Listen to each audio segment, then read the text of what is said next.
Well, the clock is ticking on international climate talks in Egypt. COP27 is scheduled to wrap up tomorrow. Delegates agree more action needs to be taken to minimize the impacts of climate change, but hammering out the details of how exactly that will happen, well, that work is still in progress. CBC's Sarah Larnuk joins us now live from London. Sarah, a draft copy, as I mentioned, of the COP27 text has been released. What are the key standout points?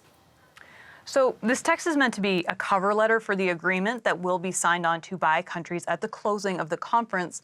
And it's meant to be an overview of the nitty-gritty details that are being ironed out by negotiators at the conference. And so there were three things that people were really watching for as this draft came out.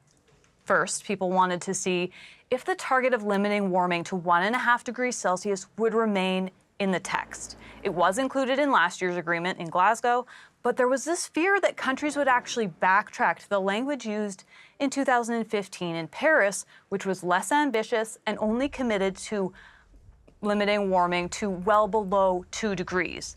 The next thing delegates were watching for was if it would call for a phase out or phase down of fossil fuels. But this text only mentions coal, not oil or gas.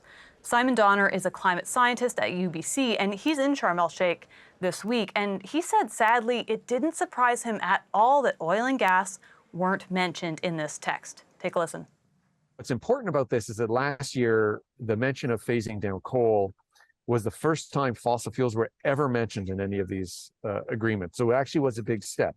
It sounds crazy that fossil fuels have never been mentioned in a global climate agreement, but it's very hard to get that to happen when you have countries whose entire existence is based on fossil fuels, Saudi Arabia and others, because they'll always fight it. The third thing that we were looking for was loss and damages. Developing nations, including the host country Egypt, have been asking for an agreement on how they will be compensated for the damage climate chaos is causing them. This was also absent from the text. Pakistan's Climate Minister Sherry Rahman said at least a statement of intent has to come out of these last days of negotiations, but so far there's no indication that this will happen this year. Okay, so Sarah, where does this leave us in terms of the negotiations then? This text is just meant to be a summary, right? But it's long. It's 20 pages, and it includes all kinds of things from all different kinds of topics. Simon Donner, when I spoke with him this morning, said it indicated to him that negotiations are unlikely to wrap up by tomorrow when they're supposed to end, and they'll likely stretch through the weekend. But more importantly, the length said to him that it indicates a lack of focus. Here's more of what he had to say.